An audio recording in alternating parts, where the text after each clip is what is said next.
Saudações a todos. Meu nome é Lucival Bittencourt, sou o diretor fundador da Escola de Meditação Áureo Florescer. Hoje é dia 5 de julho de 2026. Nós prosseguimos nossa série de conferências referentes aos signos do horóscopo cigano. Hoje vamos estudar o signo da estrela. Observem, por favor, o gráfico inicial, observem os seus elementos, observem os seus signos, suas representações. Horóscopo cigano, o signo da estrela. Palavra-chave para o signo: luz, carisma, sucesso, liderança, inspiração, criatividade, nobreza, generosidade, confiança e coragem. Estão sob a influência do signo da estrela os nascidos no período de 22 de julho a 22 de agosto, correspondente ao signo de Leão. O arquétipo da estrela é o líder inspirador ou o iluminador de caminhos. As características mais marcantes deste signo são o brilho, o carisma, a liderança, a criatividade, a generosidade, o entusiasmo e a coragem. Os defeitos psicológicos ligados a este signo são orgulho, necessidade de reconhecimento, vaidade, individualismo, autoconsideração, escândalos, impaciência e autoritarismo. A relação da estrela com a cultura cigana. Historicamente, os povos ciganos eram grandes viajantes. As estrelas ajudavam a orientar deslocamentos durante a noite. As estrelas sempre guiaram os ciganos. Atribuições simbólicas e materiais para o signo da estrela. Metal, ouro, luz do sol. Pedras, pedra do sol, alegria, e âmbar, força vital. Cores, dourado, sabedoria, e laranja, alegria. Incensos, canela, o sucesso, e alecrim, a proteção. O signo da estrela simboliza inspiração. O planeta é o Sol, a vitalidade, e a flor regente é o girassol.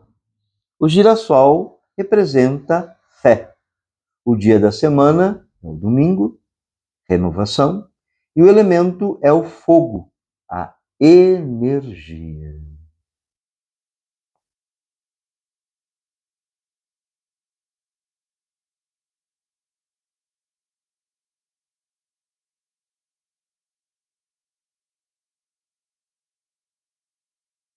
Atenção agora, por favor, ao próximo gráfico. Observem seus elementos, suas simbologias.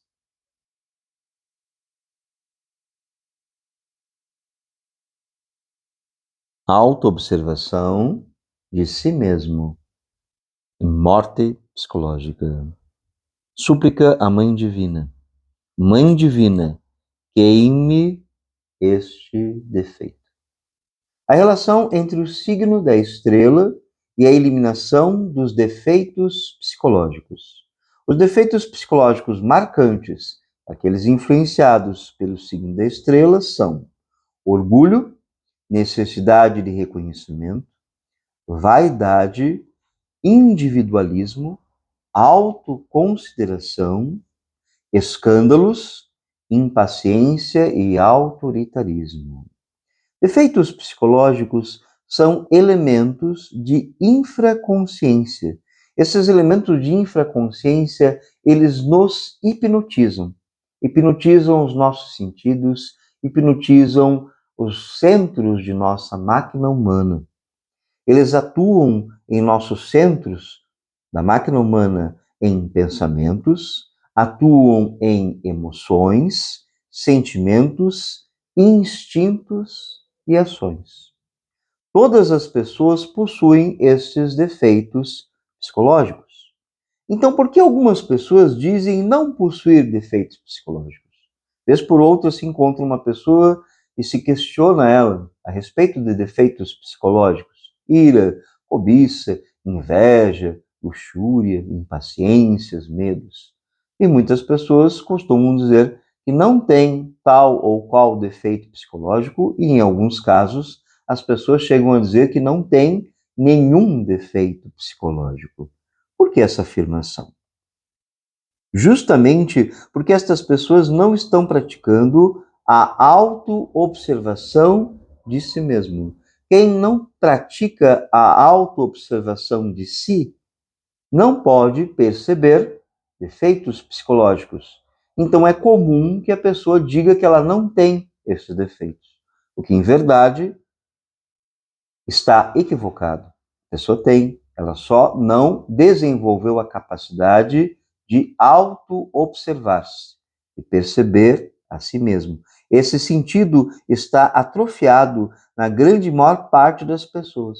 A grande maior parte das pessoas no mundo perdeu esse sentido, um sentido muito importante, essencial para o nosso desenvolvimento espiritual, que é o sentido de recordação íntima e o sentido de auto-observação, a observação de si mesmo. Observar em si suas próprias reações diante de tudo o que ocorre conosco, diante de todas as circunstâncias, eventos, pessoas e todos os elementos que circundam a nossa existência. A observação de si é uma capacidade de observar reações mentais, reações emocionais e físicas, e percebê-las e reconhecê-las como defeitos psicológicos. Aprender a reconhecer em nós a ira, quando é a ira agindo em nós. Aprender a reconhecer em nós quando nós estamos hipnotizados pela gula, pelo excesso de alimentos, pela preguiça, pela má vontade, pelos medos, pelos desejos. Os defeitos psicológicos podem ser reconhecidos através deste conceito, que nós o percebemos na prática, que é o conceito do desejo. Se cristaliza em uma realidade. Desejos estão ligados diretamente a defeitos psicológicos. Para perceber um defeito psicológico, é preciso não se fascinar com ele. É preciso compreender isto. Quando uma pessoa está fascinada com um defeito psicológico, não há como ela perceber que aquilo é um defeito psicológico, porque ela está fascinada, ela está identificada com a natureza daquele defeito que está agindo em sua máquina humana. Exemplo: quando uma pessoa está fascinada com a raiva que está sentindo de alguém ou de alguma situação, ela sente como se ela fosse a própria raiva. Então ela não percebe que não se trata dela mesma, e sim de um elemento psicológico agregado a ela. É preciso compreender este ponto também. Defeitos psicológicos são agregados à nossa psique.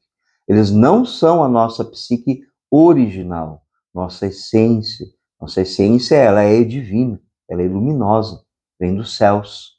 Estes elementos estão agregados, estão presos à nossa psique e nos vitimizam, como neste exemplo da raiva. Então ela não percebe que não se trata dela mesma, e sim de um defeito psicológico, de um agregado. Quando uma pessoa começa a separar-se de suas próprias reações, raiva, medo, preguiça, orgulho, ela começa a perceber que não é ela mesma. Então, este é o ponto, o qual nós devemos trabalhar espiritualmente. Isto é um dever dentro de nós. é um dever espiritual, um dever para com o nosso próprio ser, o nosso próprio Deus interior. Crescer espiritualmente é um dever de todas as pessoas. É um dever em relação ao nosso Deus interior. Este dever. Quando uma pessoa começa a se separar desses defeitos, ela começa a desenvolver esse processo. Ao perceber que não é ela mesma, neste momento ela começa dentro dela a nascer a auto-observação de si. Começa a questionar-se, inclusive, veja, mas esta raiva não sou eu, não é o que eu sou. É um defeito psicológico de raiva. Gula não é o que eu sou, é um defeito psicológico que está me afligindo. Preguiça, eu não sou a preguiça, eu sou um ser, eu sou uma essência divina. Esta preguiça está me atacando, está atacando a minha máquina humana. Eu vou me separar dela para poder eliminá-la. Este é o processo que dá o nascimento da autoobservação. Nas simbologias que vemos aqui no gráfico, nós temos o escudo e a espada, que não são dadas pela nossa Mãe Divina, Deus Mãe, dentro de nós. O escudo é a autoobservação.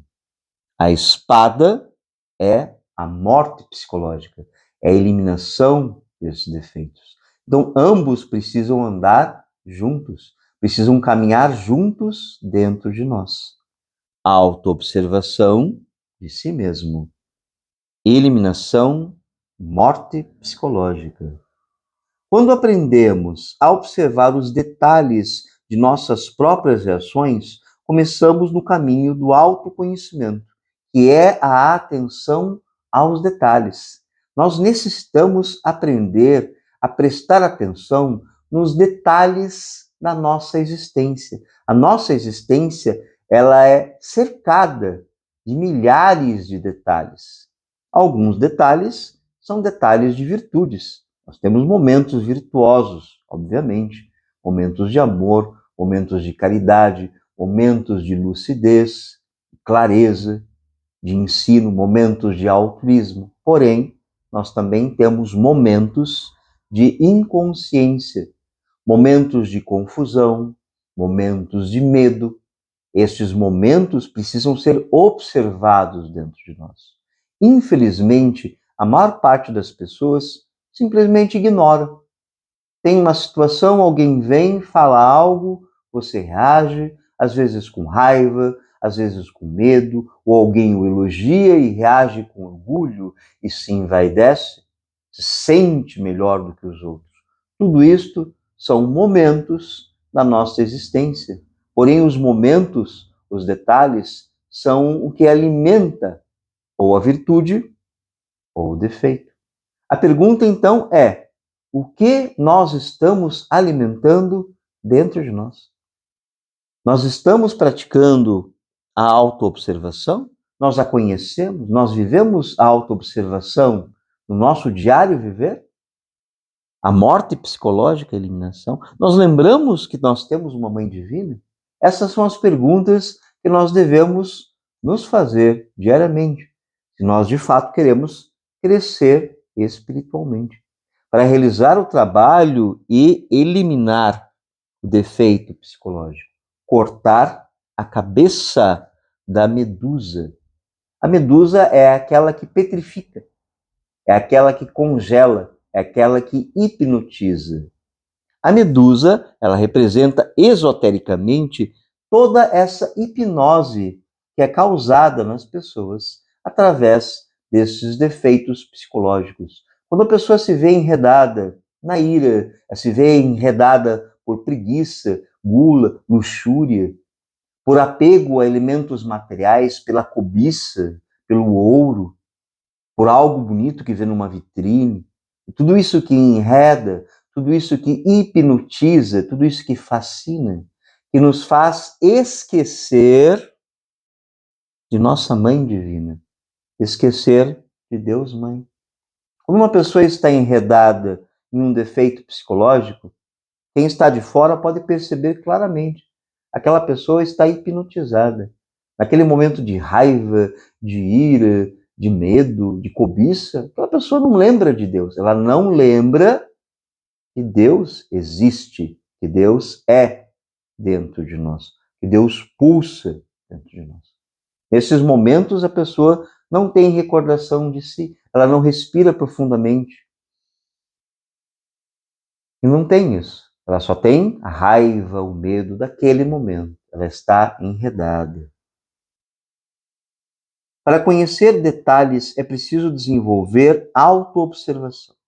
Porém, precisamos primeiro da recordação íntima. A recordação íntima, ela antecede a observação de si.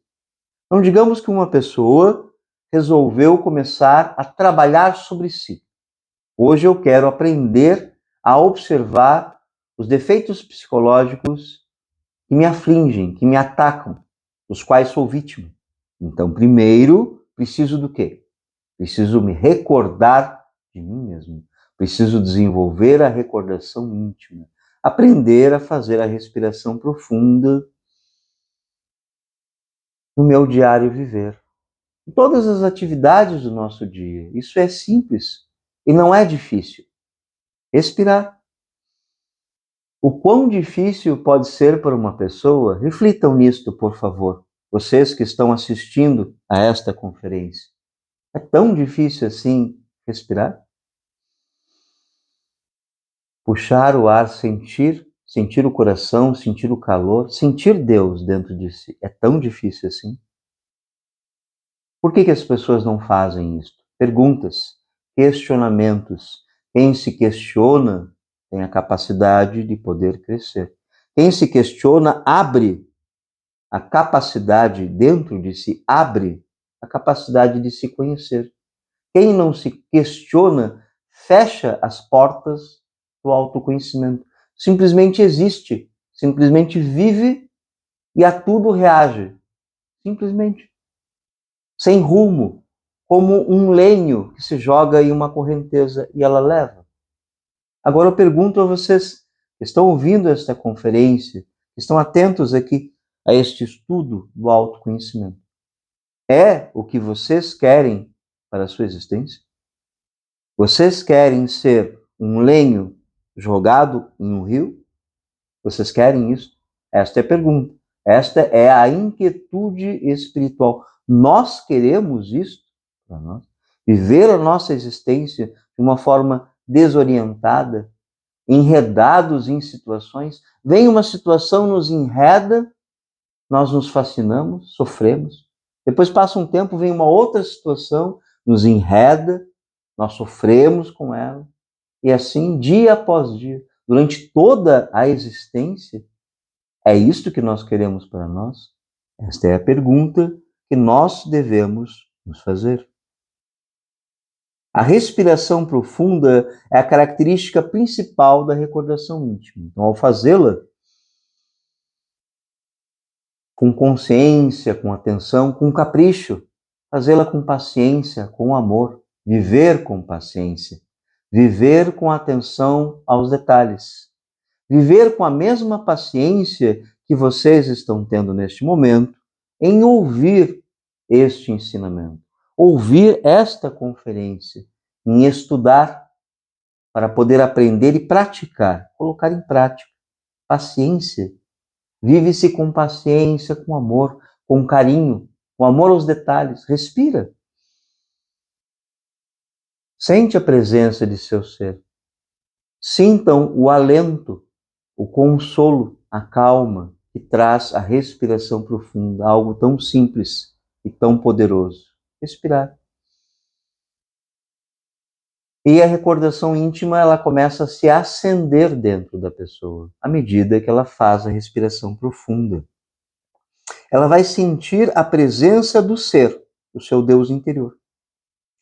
Isto é necessário para que a recordação íntima exista. Ela também pode ser chamada de presença de espírito. Os antigos dão esse nome, presença de espírito. Sente o espírito presente. Através desta recordação íntima, podemos observar nossas próprias reações diante das situações da vida diária. Ou seja, recordar-se de si mesmo é estar preparado para a autoobservação. Quem está atento a si, respira, tem energia, tranquilidade, calma, respiração profunda e lucidez. Então vem uma situação e nós já estamos com a recordação íntima. Quando surgir um defeito dentro de nós, nós vamos perceber. Este é o ponto. Esta é a chave.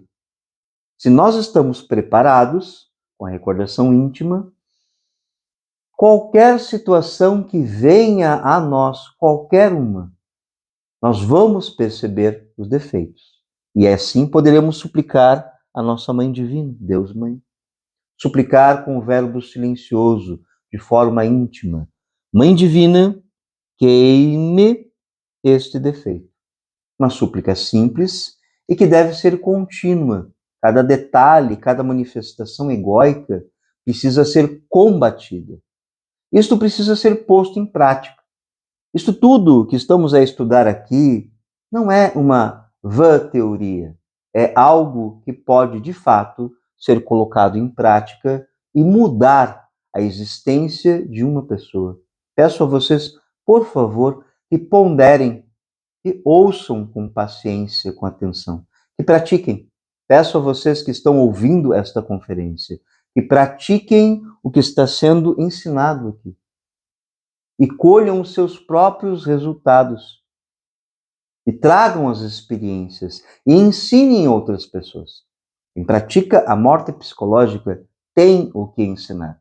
Tem bagagem, tem conhecimento, tem experiência. Não passa pela existência como um tonto, batendo a cabeça em paredes. Não, começa a ter lucidez, começa a ter controle. Quem que não quer ter controle da sua existência?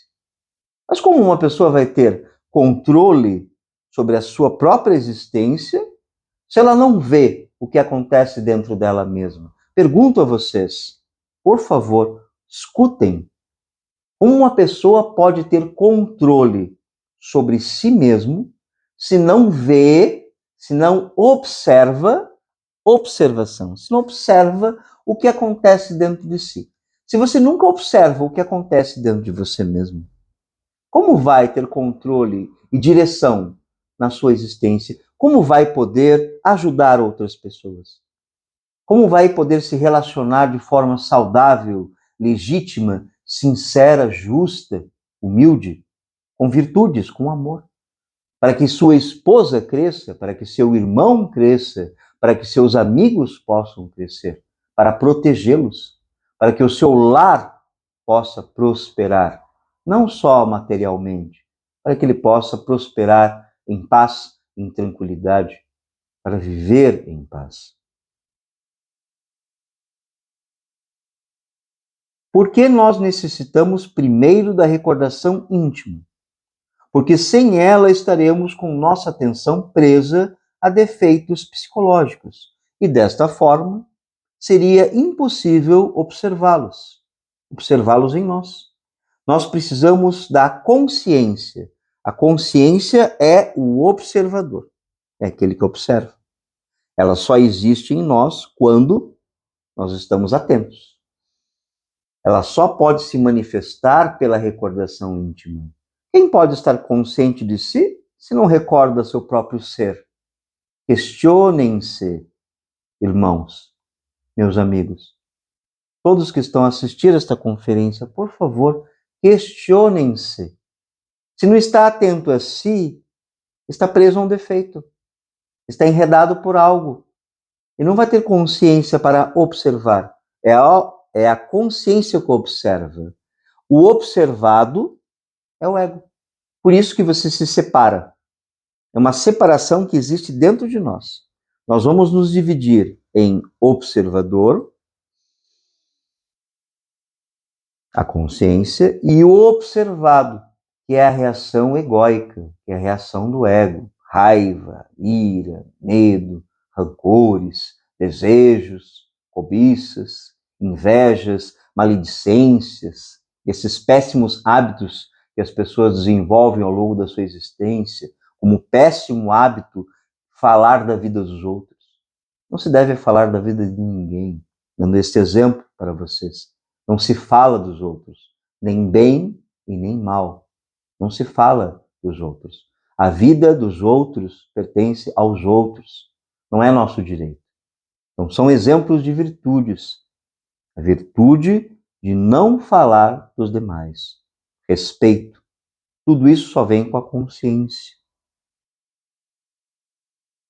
No instante em que percebermos o defeito psicológico atuando em nós, mente, coração, em nosso sexo, nós pedimos: Mãe Divina, Deus Mãe, te suplico, queime este defeito. Isto é um trabalho contínuo. Exige paciência, amor e atenção. À medida que esses defeitos forem eliminados em nosso interior, o nosso interesse neles diminui. A questão agora é o interesse. O interesse nos defeitos só vai diminuir se a pessoa eliminá-los. Se a pessoa não elimina um defeito, ela continua a alimentá-lo. Ela continua teimosa em achar que está sempre certa, que sua raiva é justificada, que sua preguiça é justificada. Quem alimenta defeitos psicológicos sempre vai protegê-los, porque está presa a eles. A pessoa está presa, ela está fascinada. Mas quando você começa a eliminá-los, você vai perdendo interesse neles. Por que eu vou ter interesse no orgulho? Por que me envaidecer de algo? Por que me envaidecer?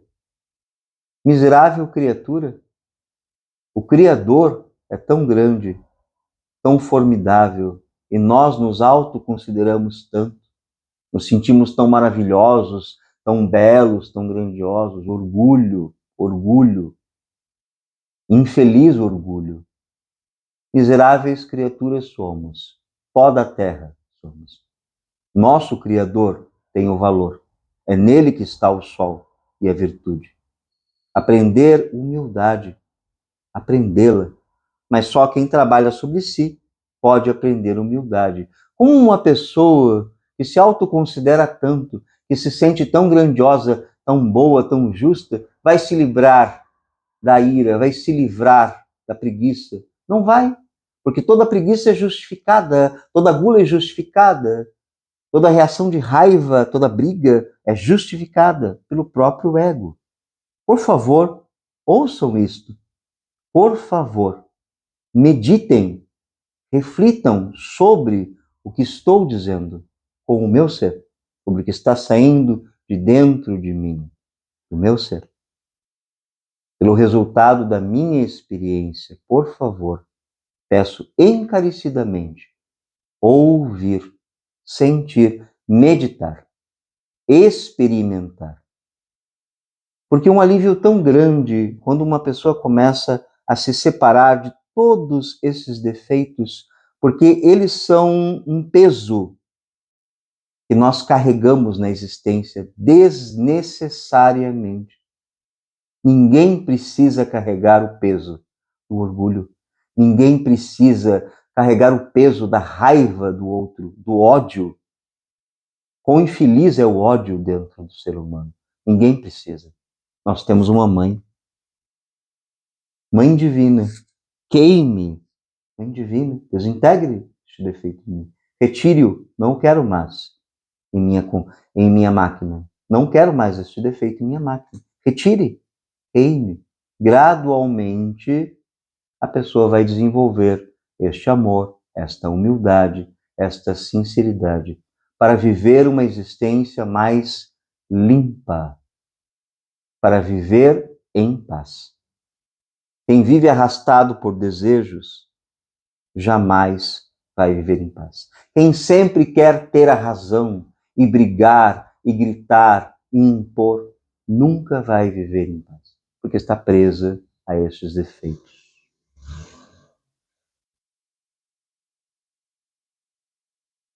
Vamos prosseguir o nosso estudo de hoje.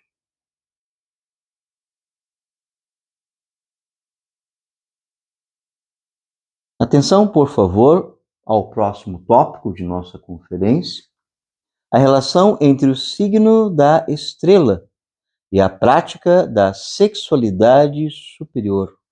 Nós vamos falar agora sobre o sexo, sobre o matrimônio, sobre a união do Sol e da Lua, promovida por Vênus, a deusa do amor. O signo da estrela está relacionado com o Sol, assim como o signo de Leão. Teremos o carisma, a inspiração, a criatividade, a generosidade, a confiança, a coragem. Estas maravilhosas virtudes estão ligadas diretamente com a prática da sexualidade superior e a vivência de um matrimônio perfeito. Quão luminoso é um matrimônio perfeito. Quão bendita a criatura que tem a dita de viver um matrimônio perfeito, de viver ao lado da criatura que adora, da criatura que ama, de poder beijá-la, abraçá-la. Quão ditosa é a existência de uma criatura que tem um ser ao seu lado para poder adorar e amar. E como as pessoas deste mundo, muitas delas, não entendem o valor, a profundidade, a beleza de um matrimônio perfeito. A sexualidade superior é a união sexual, a cópula como a conhecemos, a cópula entre o esposo e a esposa. Durante a cópula, ambos respiram profundamente. Então, o homem e a mulher se unem sexualmente, cópula, e transmutam as energias. A libido, o fogo, este fogo maravilhoso que tanto prazer dá ao ser humano, ao homem e à mulher. Transmutam este fogo, esta libido, respirando, trazendo a recordação íntima, o fogo do amor, o fogo do sexo. O sexo como ele é, não uma fantasia sobre o sexo, não, nada disso. O sexo como é. O grão da vida, a semente da existência, o amor. Transmutando suas energias sexuais através da respiração profunda, promovendo o amor e o fogo da sexualidade superior, onde nós vemos o Sol e a Lua. O Sol e a Lua em matrimônio perfeito, unidos. A sexualidade superior é praticada sem jamais expulsar o sêmen do corpo. O sêmen é a semente da vida. É no sêmen que está a força do Cristo, a força criadora, gestadora de toda a natureza, de todos os seres, criaturas, planetas e sóis. Das pequenas criaturas às gigantescas criaturas da natureza. Lá está a energia seminal, a energia do Cristo. Esta jamais deve ser expulsa do corpo. Ao invés de ser expulsa do corpo, ela vai ser transmutada, ela vai ser transformada, ela vai crescer, ela vai edificar, ela vai curar o corpo do homem, ela vai curar o corpo da mulher. E não só o corpo, vai curar o coração, vai curar a mente que em muitas pessoas está confusa, a mente que em muitas pessoas devaneia, o coração que em muitas pessoas está angustiado, está triste, confuso, os órgãos sexuais que em muitas pessoas estão descontrolados ou degenerados, sem força. A sexualidade superior, ela cura todos esses aspectos. Por favor, peço encarecidamente, ouçam o que eu estou dizendo. Ouçam com carinho, com amor. Meditem nisto. Estas forças do homem e da mulher juntas, elas promovem um grande fogo da natureza. Este grande fogo este esplendor é Eros. Este grande poder é o querubim de fogo. Este grande ser da natureza, esta grande força, ela é regenerativa, ela é iluminadora, ela preserva, ela cura, ela traz a vida ao homem e traz a vida à mulher. A sexualidade superior torna a mulher uma mulher, torna o homem um homem. E alguns poderiam perguntar, mas a mulher já não é uma mulher, o homem já não é um homem? Questionem-se. Como hoje vivem homens e mulheres nesta humanidade. Uma mulher é uma mulher, um homem é um homem, em sua totalidade. Estão regenerados? Questionem-se, por favor, reflitam.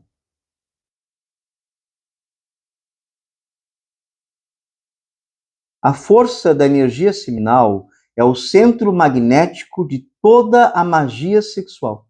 Nós estamos falando aqui sobre magia. É magia sexual. É magia, um poder sobre toda a natureza, um poder magnético, um poder de atração, atração do homem por sua esposa e sua esposa pelo seu homem, que são convidados pela natureza a criar. Mas quando um homem se une sexualmente com sua esposa e expulsa o sêmen, está expulsando a força criadora. Não há como criar sem ela, porque ela está sendo expulsa. Por isso é tão errado expulsar o sêmen.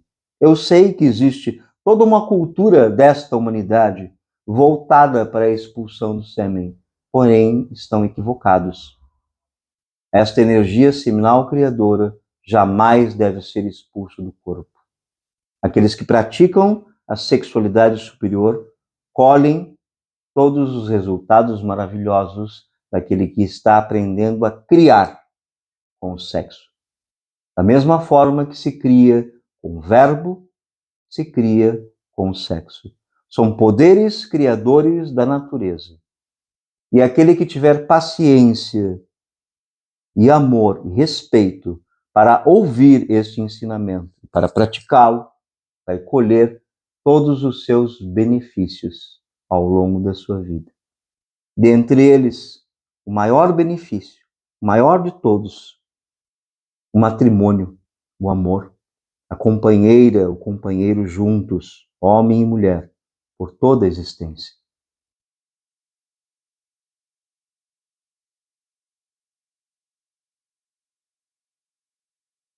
A prática da sexualidade superior é realizada dentro de um autêntico matrimônio perfeito. O esposo e a esposa realizam esta prática por toda a vida, regenerando o seu corpo, sua saúde, suas emoções, seus sentimentos, preenchendo, a palavra é esta, preenchendo suas existências com amor, refinando o seu relacionamento com uma união espiritual e uma adoração ao Cristo sêmen, ao Cristo semente. A adoração ao Cristo, preenchendo a sua existência. Quem pratica a sexualidade superior, esposo e esposa, preenchem com amor a sua existência. Quantos casamentos nós vemos hoje pelo mundo afora, vazios, monótonos, quantos matrimônios que não são perfeitos, monótonos, sem força, sem amor, sem vida, tediosos, apenas uma pessoa junta com outra, apenas uma formalidade. Questionem-se, é isto que o Criador quer para nós? Ou o Criador quer para nós uma vida frutífera, edificante, dignificante? O que o Criador quer para a nossa existência? E o que nós queremos para a nossa existência? A prática da sexualidade superior só pode ser realizada uma vez por dia, porque a energia ela precisa se recuperar para a próxima prática no outro dia. Não pode ser realizada durante o período menstrual da mulher e não pode ser realizada durante o período da gestação e amamentação. Nesses períodos, a energia feminina está sendo utilizada. Durante esses períodos, o casal ficará em celibato, um celibato temporário, sem união sexual, respeitando estas energias. As energias sexuais, elas devem ser respeitadas. Quem aprende a respeitar os seus órgãos sexuais e a sua energia sexual terá equilíbrio, terá força, terá saúde, terá discernimento durante toda a sua existência. Aquele que não quer respeitar estas energias sexuais viverá uma existência fracassada, desequilibrada, sem rumo, sem orientação. Estará batendo cabeças pela existência. O casal se mantém em celibato, aguardando o momento de retomar a prática da sexualidade superior. Todos os maravilhosos arquétipos do signo da estrela serão cristalizados no esposo e na esposa, através desta magnífica prática. Lembrando, o sêmen jamais deve ser expulso do corpo. Nele está o formoso e sagrado casamento do Sol e da Lua. Aquele que pratica a sexualidade superior terá o grande benefício de viver em seu próprio corpo, corpo que é um templo, estas forças magnéticas do Sol e da Lua dentro de si.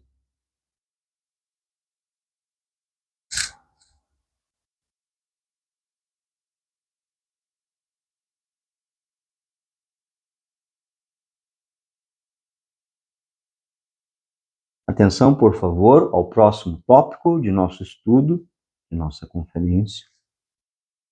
A relação entre o signo da estrela e a prática do sacrifício pela humanidade. Observem, por favor, primeiro ao gráfico. Observem.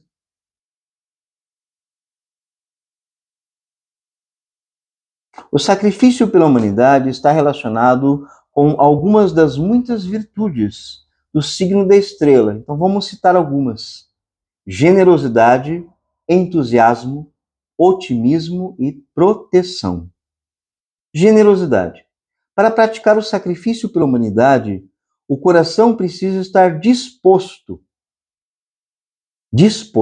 Um coração disposto se sacrifica pelos demais. Um coração disposto ensina. Um coração disposto aprende. Disposto a entregar-se em amor para auxiliar aos demais, fortalecendo a generosidade. Aí, novamente, mais uma inquietude para nós. O quanto generosos nós somos na nossa existência. Somos generosos em amor? Somos generosos em nosso sorriso, em gentileza, em caridade, em instruir alguém, em ajudar alguém a crescer espiritualmente, crescer materialmente? Somos generosos com as pessoas ou só estamos preocupados com a nossa própria existência, com a nossa própria vida? E os outros que se virem? Essa é a questão. Questionar. Entusiasmo. Quem pratica o sacrifício pela humanidade necessita do entusiasmo para levar a energia do amor, a paciência e a fé para aqueles que pretendem trabalhar espiritualmente. Nós vemos hoje no mundo pessoas sem entusiasmo para nada, nem para o espiritual e nem para o material. Pessoas fracas, pessoas cansadas de tudo, do material, do espiritual, cansadas das relações, sem entusiasmo, sem força para poder existir, quanto mais para a espiritualidade. Questionem-se, por favor. Entusiasmo para ensinar, força, energia. Isso é um poder da natureza. Poder para poder amar, para se importar. Nós nos importamos com os nossos semelhantes. o que nós estamos fazendo por eles. Porque a lei divina, ela observa o que uma pessoa faz. Não o que uma pessoa pensa ou diz que vai fazer, anuncia ou planeja. A lei divina, ela observa na nossa existência fatos. O entusiasmo está relacionado a isso. Otimismo. A energia do otimismo é mais do que necessária quando se trata de ensinar e orientar aqueles que buscam o caminho espiritual, a cura da sua mente e do seu corpo e do crescimento espiritual. Se ensina com otimismo, com esperança, com esse amor. O otimismo que a pessoa vai ouvir o que está sendo dito e que ela vai meditar a respeito, com fé na centelha divina que existe em cada um dos nossos irmãos. Nós temos fé na centelha que existe em nossos irmãos? Quem tem fé em seus irmãos, luta por eles, ensina, fala, instrui, se transforma, se edifica. Quem se edifica pode edificar ao outro. Quem se ilumina pode iluminar ao outro, pode auxiliar no processo da iluminação. Nós temos fé nos nossos irmãos? Temos esperança em sua centelha? Questionem-se, por favor. Proteção. O sentimento de proteção é uma esplêndida ferramenta para trazer o amor, a confiança e a paz a todos que buscam receber estes ensinamentos sagrados. Nós estamos dispostos a proteger as outras pessoas? Existem muitas formas de proteger um ser humano. Orientar de forma consciente é uma delas. Se orienta uma pessoa de forma consciente, pode evitar que aquela pessoa enverede, se enrede em um caminho tortuoso, em um caminho difícil. Orientar uma pessoa a não alimentar desejos para que ela não tenha sofrimentos em sua existência e não gere mais sofrimentos. Desejo é sofrimento. O próprio budismo nos ensina isso. Desejo é sofrimento. O desejo causa todo o sofrimento da vida de uma pessoa. Nós estamos dispostos a proteger as pessoas? Nós queremos proteger alguém? Nós queremos proteger a nós mesmos de nossos próprios desejos? Proteção. O sacrifício pela humanidade é a entrega consciente e gratuita dos 3 fatores de revolução da consciência à humanidade. Entregamos a prática da morte psicológica, ensinada hoje, a prática da sexualidade superior e a própria prática do sacrifício pela humanidade. Entregamos todas estas orientações para que possam ser realizadas corretamente, despertando consciência. Despertar consciência. É para isso que serve. Morte psicológica, sexualidade superior, sacrifício pela humanidade, praticados com consciência, com amor, despertam a nossa consciência. Sem jamais comercializar com o que é sagrado. Este é um dos pontos mais importantes. Não se comercializa com o que é santo. O que é santo é santo. Religiosidade, espiritualidade, práticas espirituais não devem ser comercializadas. Para ganhar o sustento, o pão de cada dia, cada qual que se desenvolva em sua profissão, em sua vocação, que trabalhe e realize a sua vocação. Trabalhando vai ter seu sustento. Espiritualidade não existe para ser comercializada, ela existe para ser entregue com sinceridade, com verdade, com amor, com consciência, ser entregue e não comercializada, jamais. Nós da Escola Templo Auro Florescer entregamos gratuitamente os 3 fatores de revolução da consciência. E entregamos a grande medicina xamânica, a medicina da sagrada ayahuasca, nesta Escola Templo há 12 anos. Este mês de julho nós completamos, com a graça de Deus, 12 anos de trabalho contínuo e ininterrupto, entregando os 3 fatores e entregando a medicina da sagrada ayahuasca a todos aqueles que queiram praticar, que queiram aprender a meditar, para poder receber esta energia, esta força, este auxílio. Essa maravilhosa medicina, ela é protegida por lei. Ela é saudável e é uma medicina extremamente agradável. Quem pratica com a medicina da sagrada ayahuasca desenvolve a capacidade da concentração, do relaxamento e na meditação. Ela recebe uma grande dose de energia, de força para poder trabalhar. Porque aquele que quer se desenvolver espiritualmente precisa compreender a necessidade de trabalhar. Quem não trabalha espiritualmente não cresce. Espiritualidade não é crença, é ação, é trabalho. A medicina da sagrada ayahuasca nos auxilia nisto. Meu nome é Lucival Pittencourt. Eu sou o diretor fundador desta escola, Escola Templo Auro Florescer. Eu convido a vocês a participarem desta escola, a buscarem a medicina xamânica nesta escola, a praticarem os 3 fatores de revolução da consciência.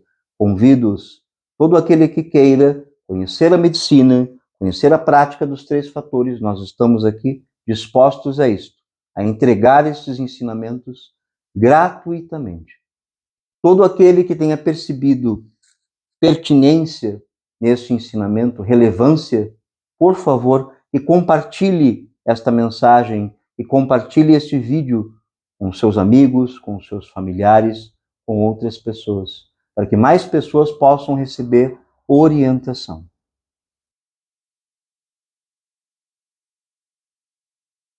Vamos agora à conclusão de nossa conferência.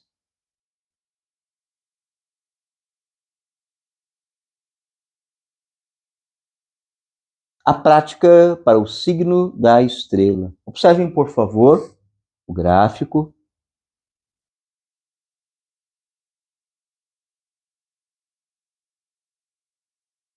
Na prática de hoje, estaremos deitados com os braços e pernas abertos, formando o desenho da estrela, a estrela vista do alto.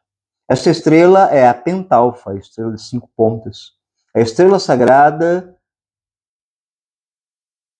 que protege, a estrela sagrada que invoca a presença de Deus, o pentagrama, a pentalfa. Esta representa o ser humano autorrealizado, unido ao seu Deus interior. Ao deitar desta forma, colocamos nosso corpo e nossa mente sobre a proteção do sagrado pentagrama. Os grandes mestres ancestrais meditam deitados desta forma. Os grandes mestres têm esta prática de deitar nesta postura, para que o seu corpo físico e a sua mente estejam protegidos por este signo. Vamos realizar a respiração profunda para alcançar o estado de relaxamento do corpo físico e iniciar a pronúncia da oração do Pai Nosso. Então, nós vamos mesclar a postura da pentalfa, estado de braços abertos, com a oração do Pai Nosso, pronunciando através do uso do verbo silencioso, de forma tranquila, intercalando com respirações profundas. Então, respira profundamente e ora o Pai Nosso. Antigas tradições esotéricas ensinam que a pronúncia da oração do Pai Nosso nos conduz a uma meditação profunda. À medida que a pessoa vai pronunciando o Pai Nosso, ela vai entrando nesse processo de meditação profunda, onde conheceremos os mistérios de nosso Deus interior. Lembrando, praticar com disciplina e infinita paciência. Vamos concluir nossa conferência de hoje com a pronúncia do Pai Nosso. Respiração profunda. Pai nosso que estais nos céus, santificado seja o vosso nome. Venha a nós o vosso reino. Seja feita a vossa vontade, assim na terra como nos céus. O pão nosso de cada dia nos dai hoje. Perdoai as nossas dívidas, assim como nós perdoamos aos nossos devedores. E não nos deixeis cair em tentação, mas livrai-nos do mal. Amém. Entrego esta conferência com meu real ser, com minha alma e com todo o meu coração. Agradeço humildemente a vossa paciência em ouvir estes ensinos. Grato a todos. Que todo aplauso seja para o ser, jamais para a personalidade.